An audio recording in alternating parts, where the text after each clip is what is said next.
GabeTuberTheYouTuber. Today I unboxed a 3x3 Rubik's Cube, and it is the D Fancy X YJ Gulan 3x3. It's a very good cube.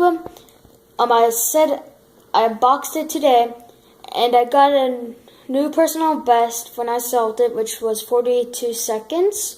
And nothing further ado, let's just get on with the solve.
Okay, so I got 1 minute and 19 seconds, and thank you guys so much for watching, and I'll catch you guys in the next video.